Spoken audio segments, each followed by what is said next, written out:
السلام علیکم everyone, welcome to bibliotherapist. امید آپ سب خیریت ہوں گے۔ آپ کے لیے پیش خدمت ہے حجاب از قلم آمنہ خان، ایپیسوڈ 24۔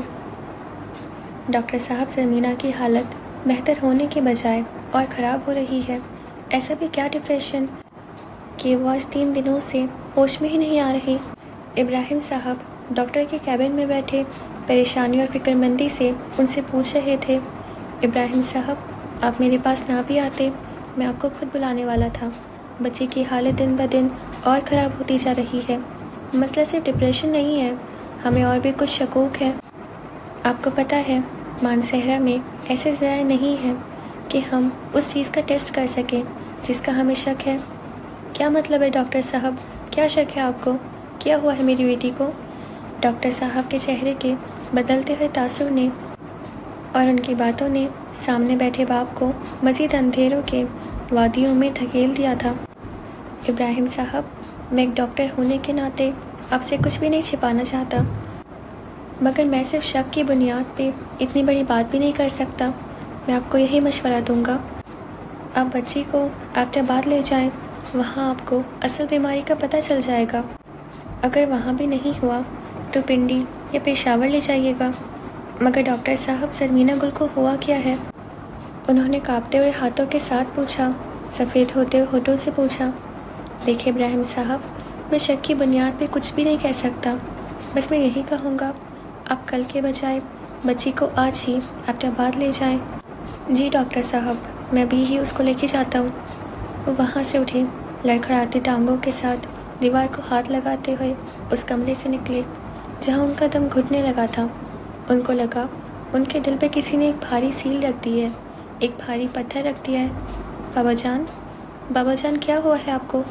ان کو دیوار کے ساتھ ہاتھ لگاتے ہوئے چلتا دیکھ کے شہاب ایک دم آیا، باپ کو اپنے گلے سے لگایا۔ وہ باپ جو کبھی نہیں رویا تھا آج اونچا اونچا رونے لگا۔ آج اس کو فرق نہیں پڑ رہا تھا کہ مرد نہیں روتے۔ آج وہ اپنے بیٹے کے سینے سے لگ کے پوری دنیا کے سامنے رو رہا تھا۔ بابا جان! باپ کو ایسا روتے دیکھ کے بیٹے کو لگا جیسے وہ وہیں ڈھیر ہو جائے گا۔ جس باپ کے سامنے انہوں نے بات تک نہیں کی، آج وہ باپ اس کے سینے سے لگائے۔ اس کو لگا جیسے اس کا باپ آج دنیا کا ضعیف شخص ہے۔ وہ جو دنیا کو جوتی کی نوک پہ رکھ کے چلتا تھا آج بوڑھا ہو گیا تھا۔ اس کی بیٹی نے اس کو بوڑھا کر دیا تھا۔ فضا، کیوں اداس بیٹھی ہیں آپ؟ وہ آج اس جگہ اکیلے بیٹھی تھی جہاں وہ دونوں ساتھ بیٹھا کرتی تھی۔ نہیں، اداس تو نہیں ہوں میں مہانور۔ اس نے ہلکا سا مسکراتے ہوئے سر کو اوپر کیا اور سامنے کھڑی لڑکی کو دیکھنے لگی۔ میں یہاں بیٹھ سکتی ہوں؟ جی بیٹھے نا، پوچھ کیوں رہی ہے؟ فضا، زرمینہ کیوں نہیں آ رہی ہے؟ کوئی علم نہیں ہے مجھے، اس کا نمبر بند ہے۔ آج جاؤں گی میں اس کے گھر، پھر ہی کچھ پتہ چلے گا۔ مجھے بھی پھر لازمی بتائیے گا اس کا۔ جی میں بتاؤں گی۔ اس نے ہلکا سا مسکراتے ہوئے اس کی طرف دیکھا۔ آج مجھے بہت غصہ آیا ہانیہ پہ، سر سے کیسے بات کر رہی تھی اور زرمینہ کے بارے میں کتنا غلط بول رہی تھی۔ اس پہ کتنی آسانی سے تہمت لگا دی اس نے۔ مہانور، یہاں پہ لوگوں نے انبیاء کو نہیں چھوڑا تو میں اور آپ کون ہے؟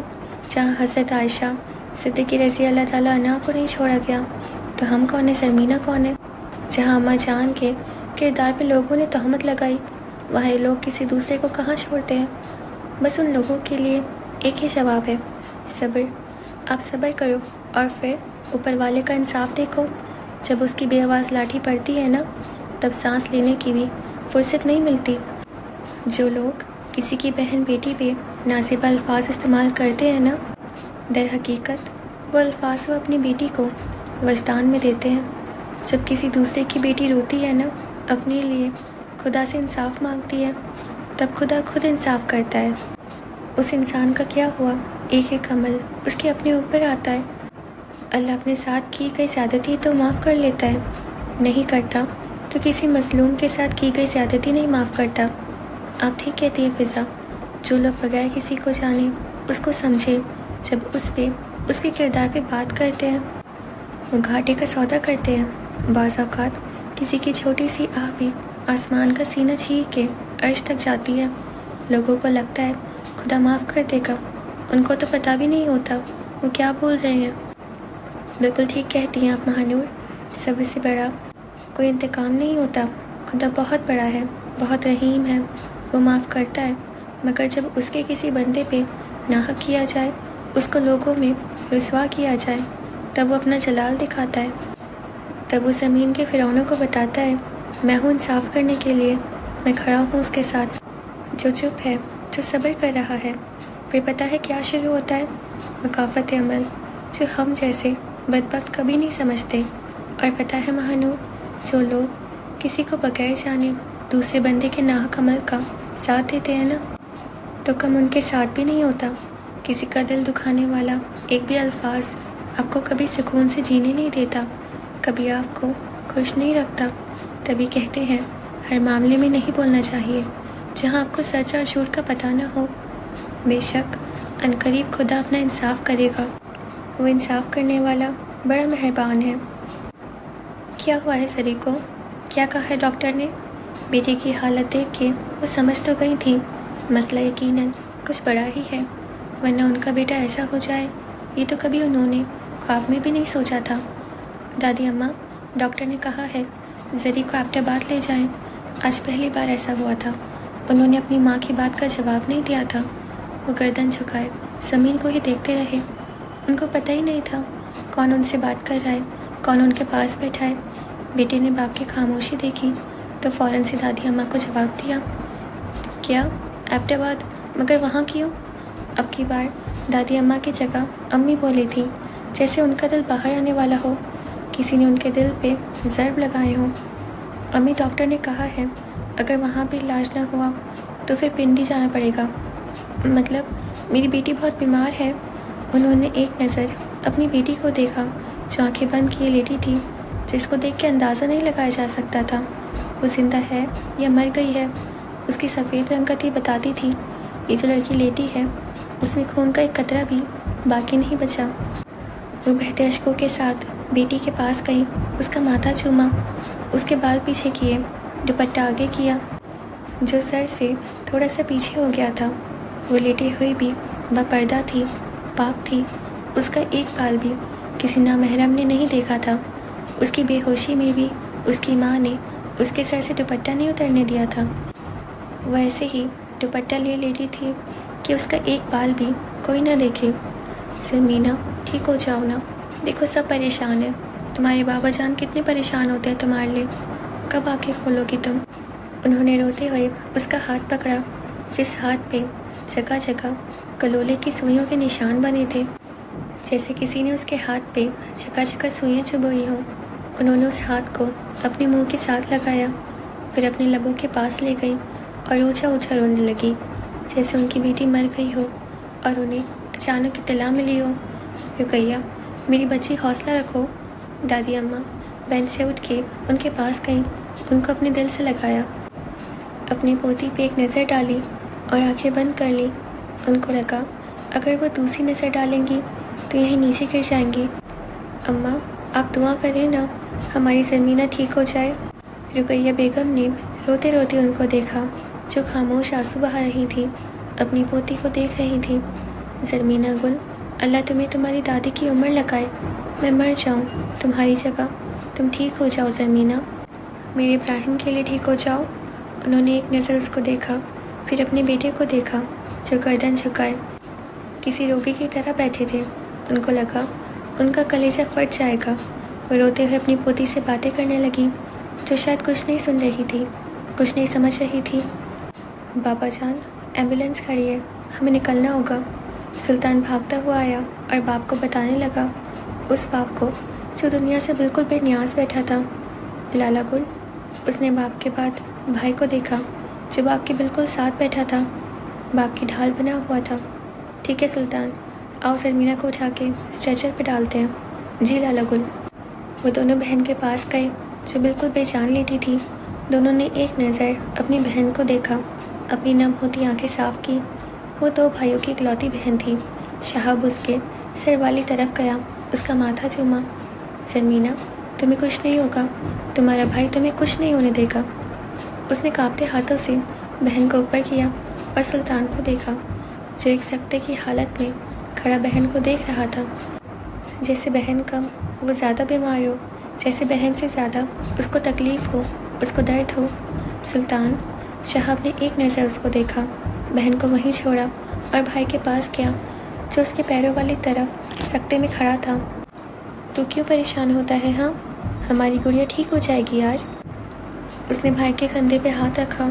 وہ جو سکتے میں کھڑا تھا بھائی سے ایسے لپٹا جیسے اس کو کسی چیز کا ڈر ہو، جیسے اس کا دل کانپ رہا ہو۔ لالا گل، ہماری گڑیا کب ٹھیک؟ سسکتے اس نے بھائی کے سینے سے لگے بس اتنا ہی کہا اور پھر پھوٹ پھوٹ کے رونے لگا۔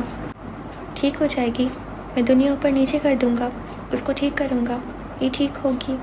اس نے بھائی کے دونوں بازو مضبوطی سے پکڑے اور خشک آنکھوں سے بہن کو دیکھتے ہوئے کہا، اگر آپ لوگ ایسے ہمت ہار جائیں گے تو ماں باپ کو کون سنبھالے گا تمہارے؟ اماں نے اپنے آنسو صاف کرتے ہوئے ان کی طرف دیکھا۔ دعا کرو، اپنی بہن کے لیے دعا کرو، وہ ٹھیک ہو جائے۔ بابا جان، آپ نہ ہو پریشان، گڑیا ٹھیک ہو جائے گی۔ شہاب باپ کے پاس آیا، ان کے قدموں میں زمین پہ بیٹھا۔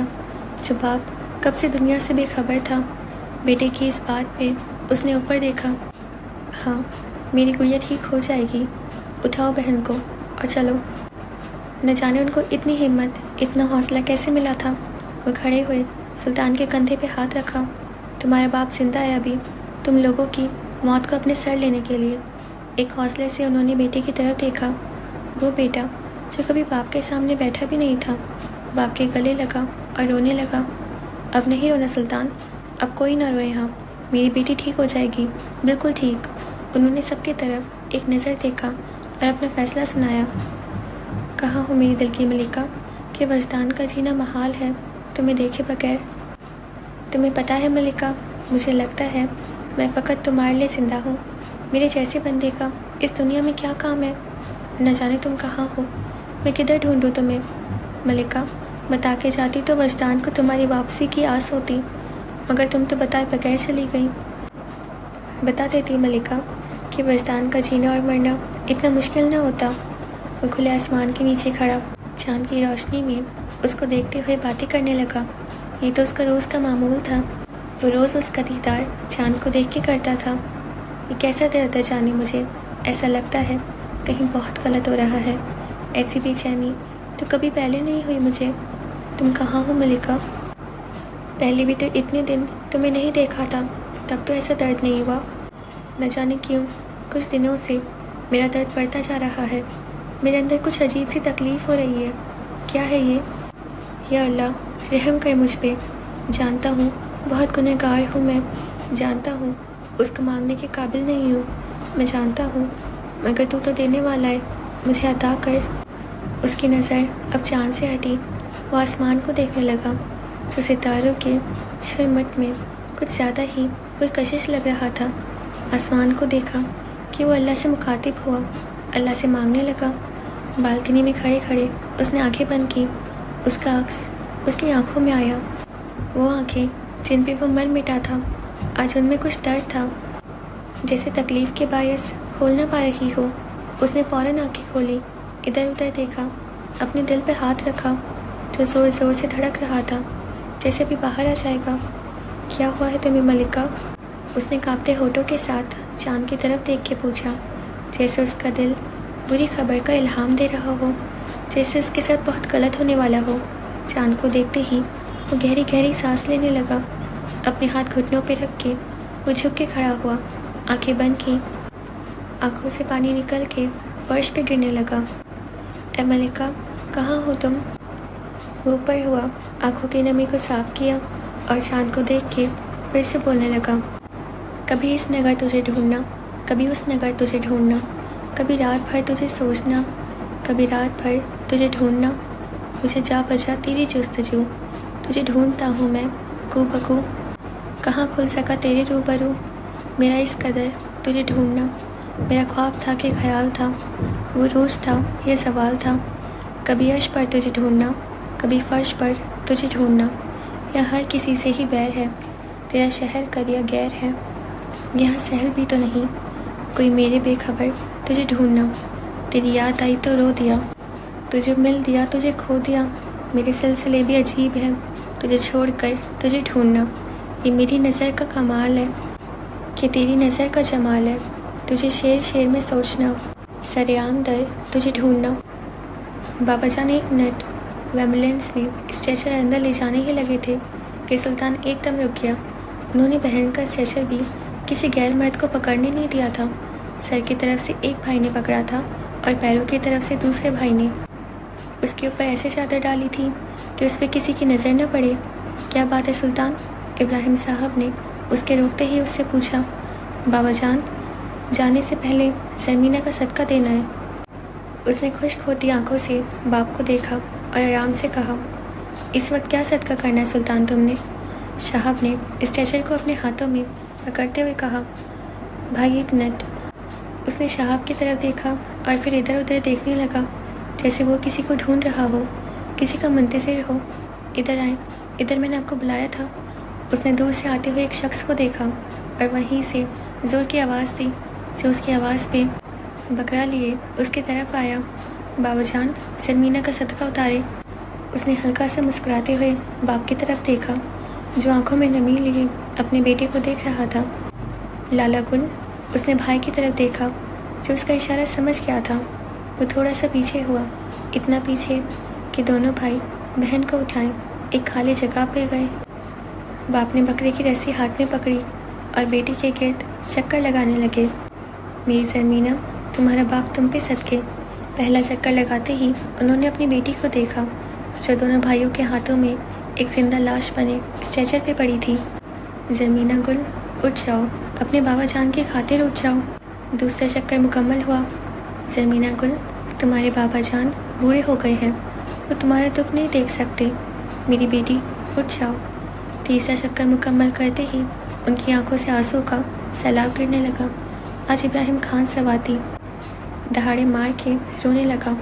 ان کو لگا وہ ایک قدم آگے نہیں چل سکیں گے۔ وہ کچھ دیر رکے اور پھر چلنے لگے۔ ایک باپ اپنے 2 بیٹوں اور ایک بیٹی کے گرد چکر لگا رہا تھا، ان کا صدقہ اتار رہا تھا۔ زرمینہ گل، اٹھ جاؤ، تمہارے بابا جان کو بہت ضرورت ہے تمہاری۔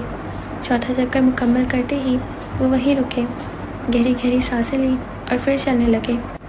زرمینہ گل، اپنی ماں کے لیے اٹھ جاؤ، اپنے بھائیوں کے لیے اٹھ جاؤ جو اتنے لاڈوں سے تمہیں اٹھائے کھڑے ہیں۔ پانچواں چکر لگاتے ہی وہ بکرا ہاتھ میں پکڑے اپنے پاؤں کے بل وہیں زمین پہ بیٹھ گئے۔ آج ایک باپ ہی سمجھ سکتا تھا ایک باپ پہ اس وقت کیا گزرتی ہے جب وہ اپنی بیٹی کی زندگی کا صدقہ اپنے ہاتھوں سے دیتا ہے۔ زرمینہ گل، میں اب نہیں چل سکتا بچی، میں ضعیف ہو گیا ہوں۔ کانپتے ٹانگوں کے ساتھ وہ پھر اٹھے اور چھٹا چکر مکمل کیا۔ زرمینہ گل، اٹھ جاؤ، اپنے بابا جان کے مرنے سے پہلے اٹھ جاؤ، مجھ سے پہلے نہیں مرنا زرمینہ گل۔ میری بیٹی تو باہر کے ہے، تم میری بیٹی میری چارپائی کے پاس بیٹھنا، اپنے بابا جان کی موت پہ آواز دے دے کے رونا، اپنے بابا کا ماتم منانا۔ تم نہیں ہوں گی تو کون میری موت پہ ماتم کرے گا؟ کون میری موت پہ بابا جان کہہ کہہ کر روئے گا؟ میرے بچے، بابا جان سے پہلے نہیں مرنا۔ آج ایک باپ اپنی بیٹی کا صدقہ اتار رہا تھا، اپنی بیٹی کے گرد 7 چکر لگا رہا تھا۔ وہاں پہ موجود ہر شخص وہ نظارہ دیکھ رہا تھا۔ وہ منظر ہر ایک کو روکنے پہ مجبور کر رہا تھا۔ جو ایمرجنسی میں جانے کے لیے بھاگ رہے تھے وہ بھی وہاں رک رک کے دیکھ رہے تھے۔ 2 بھائیوں کو دیکھ رہے تھے جو اپنی بہن کو ہاتھوں میں اٹھائے آنسوؤں کا سیلاب لیے کھڑے تھے۔ آج لوگ ایک باپ کو دیکھ رہے تھے جو اپنی اولاد کے گرد ہاتھ میں بکرا پکڑے 7 چکر لگا رہا تھا۔ نہ جانے اس کے صدقے میں بکرا قربان کر رہا تھا یا اپنی جان۔ اماں، آپ نے بہت اچھا کیا جو میرے ساتھ آ گئیں، فیروز صاحب نے ماں کو ہاتھ سے پکڑ کے بیڈ پہ بٹھاتے ہوئے کہا۔ میرا ایک پل بھی دل نہیں لگے گا یہاں فیروز، میرا دل ادھر ہی میری زرمینہ گل میں ہوگا۔ اللہ میری زرمینہ کو زندگی دے بس۔ انہوں نے روتے ہوئے دونوں ہاتھ اوپر کیے اور دعا مانگنے لگی۔ اماں، وہاں بھی تو آپ نہیں جا سکتی تھی نا؟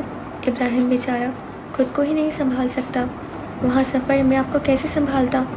نہ جانے ان کو کتنا وقت لگے ادھر، کیا پتہ وہاں سے پنڈی یا پشاور بھیج دے زرمینہ کو۔ انہوں نے پریشان ہوتے ہوئے ماں کو کہا جو کب سے دونوں ہاتھ اٹھائے بیٹھی تھی۔ ٹھیک کہتے ہو تم فیروز، بس میں یہی کہتی ہوں میری بچی ٹھیک ہو جائے، ٹھیک ہو کے گھر آ جائے، میری آنکھیں اس کو بولتا ہوا دیکھ لے۔ بہو، آج میٹھا پکانا، اس پہ دعا کر کے پورے محلے میں بانٹنا۔ انہوں نے آنکھوں سے آنسو صاف کرتے ہوئے بہو کو کہا جو ان کے پاس ہی بیٹھی تھی، اماں میں خود زرمینہ کی صحت یابی کے لیے ختم پڑھواؤں گا۔ میں نے دیگو کا کہہ دیا ہے، کل مسجد میں قرآن خوانی کرواؤں گا میں۔ اللہ اس کے وسیلے سے ہماری بچی کو ٹھیک کرے۔ آمین۔ آپ نے بہت اچھا کیا، ابھی تو وقت نہیں ہے، انشاءاللہ میں بھی کل گھر میں قرآن خوانی کرواؤں گی، اپنی بچے کے لیے دعا کرواؤں گی۔ بہت اچھا سوچا ہے تم دونوں نے۔ جب تک زرمینہ گھر نہیں آ جاتی پھر روز مسجد میں قرآن خوانی کروانا۔ اللہ میری بچی کو ٹھیک کرے۔ زرمینہ، اللہ تمہیں سوتے ہوئے بھی دیر نہ کرے، خدا تمہاری آنکھیں مجھ سے پہلے نہ بند کرے میری بچی۔ اماں نہیں روئے، آپ کی طبیعت خراب ہو جائے گی، بس آپ دعا کریں۔ فیروز صاحب ماں کے قریب ہوئے، ان کی آنکھوں سے آنسو صاف کرنے لگے۔ پلویشا، زرمینہ گل کی یونیورسٹی کی دوستوں کو بھی بتاؤ، ان کو بھی بولو ہماری بچی کے لیے وہ لوگ بھی دعا کریں۔ اماں میرے پاس تو اس کی یونیورسٹی کی کسی بھی سہیلی کا نمبر نہیں ہے، اس نے ان کی طرف دیکھتے ہوئے کہا۔ بس اماں جی آپ ہی دعا کریں، وہ ٹھیک ہو جائے گی، آپ پریشان نہیں ہوں۔ فیروز صاحب نے ان کے پیر دباتے ہوئے کہا۔ نیند اس کو نصیب سے ہی آتی تھی، بہت کم ایسا ہوتا تھا وہ سوئے اور چین کی نیند سوئے۔ وہ اس کو سوچتے سوچتے کبھی زمین پہ تو کبھی صوفے پہ سو جایا کرتا تھا۔ آج بھی ایسا ہی ہوا تھا، وہ زمین پہ ٹھنڈے فرش پہ سویا تھا، وہ اس کے پاس تھی۔ شاہ جی جانے شاہ، وہ اس کی طرف مڑا تھا، اس نے اپنا منہ چھپا رکھا تھا، وہ اس کے دل پہ سر رکھ کے لیٹی تھی، وہ اس کا چہرہ نہیں دیکھ پا رہی تھی۔ ایک بات پوچھوں میں آپ سے؟ وہ اس کی قمیص پہ گول گول دائرے بنا رہی تھی۔ جی میری ملکہ پوچھو نا، کتنا پیار کرتے ہیں آپ مجھ سے؟ وہ تھوڑا اوپر ہوئی، اپنی سرمئی آنکھیں اس کی طرف کی اور مسکراتے ہوئے پوچھنے لگی، یا آپ پوچھتی ہو ملکہ، جس کی خاطر وجدان پوری رات سویا نہیں ہے، جس کو اس نے سجدوں میں مانگا ہے۔ میری محبت کی کوئی حد نہیں ہے ملکہ، اتنی محبت کرتا ہوں، اتنی کہ اگر میری ملکہ بولے مر جاؤ تو اسی وقت مر جائے وجدان شاہ۔ اگر میں مر جاؤں تو؟ کچھ دیر کی خاموشی کے بعد اس نے اس کے دل پہ سر رکھے بولا۔ بولتے ہی اس کو لگا جو دھڑکن وہ سن رہی تھی وہ رک گئی ہے۔ اس کا گول دائرے بناتا ہاتھ وہیں رکا، وہ اوپر ہوئی، اٹھ کے بیٹھی۔ شاہ جی، اس نے کانپتی آواز کے ساتھ اس کو بلایا، مگر وہاں تو ایک لاش پڑی تھی جس کی سانسیں رک گئی تھیں، دل کی دھڑکن تھم گئی تھی۔ ملکہ تم مر گئی تو وجدان ایسے ہی مر جائے گا۔ اس نے آنکھیں کھولی، سامنے بیٹھی اس لڑکی کو دیکھا جو بھول گئی تھی اس نے کیا کہا تھا۔ سامنے لیٹے شخص نے اس کو اپنی موت کا منظر بتایا تھا۔ اس کی آنکھوں سے آنسو گرنے لگے، جو دھڑکن تھم گئی تھی ایک بار پھر سے چلنے لگی۔ وہ دھڑکن سن کے اونچا رونے لگی۔ اس کی سسکیوں کی شدت اتنی تھی کہ پورے کمرے میں اس کو سسکیاں سنائی دینے لگی۔ ملکہ نہیں رو ملکہ، کیوں رو رہی ہو؟ چپ ہو جاؤ نا ملکہ، کیوں روتی ہو؟ ملکہ نہیں روتے ایسے۔ وہ اپنا سر ادھر سے ادھر کرنے لگا، اس کا پورا وجود درد سے کانپنے لگا، اس کے جسم سے پسینے کی نہریں جاری ہونے لگی، وہ پسینے میں نہانے لگا، وہ سسکیاں اور تیز ہونے لگی۔ ملکہ، اس نے ایک زوردار چیخ لگائی اور اوپر ہو کے بیٹھا، اپنے دونوں کانوں پہ ہاتھ رکھا، جلدی لائٹ آن کی، کانپتے ہاتھوں کے ساتھ گلاس اٹھایا اور پانی پینے لگا۔ نہ جانے اس نے کتنے ہی گلاس پانی پیا تھا۔ بیڈ کے پاس پڑا، سارا جگہ اس نے خالی کر دیا تھا۔ اپنے دل پہ ہاتھ رکھے وہ پیچھے ہو کے لیٹا۔ ملکہ تم مر گئی تو وجدان بھی مر جائے گا، تمہاری موت کی خبر سے ہی اس کی سانسیں رک جائیں گی، اس کے دل کی دھڑکن تھم جائیں گی۔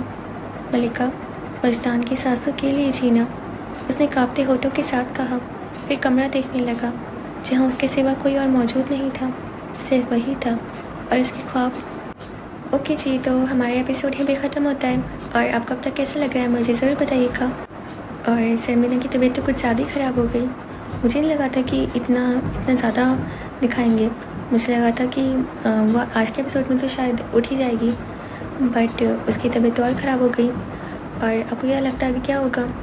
اور وجدان، فضا اور اتنے سارے لوگ پریشان ہیں، اور مجھے لگتا ہے اس کے فادر جتنا سخت اپنے آپ کو دکھاتے ہیں وہ اتنے تو نہیں ہے، اوبیسلی نہیں ہے۔ اور آگے کیا ہوگا مجھے تو یہی سوچ کے لگ رہا ہے۔ میں بس چاہتی ہوں ہیپی اینڈنگ ہو، اس کے علاوہ تو مجھے کچھ نہیں چاہیے۔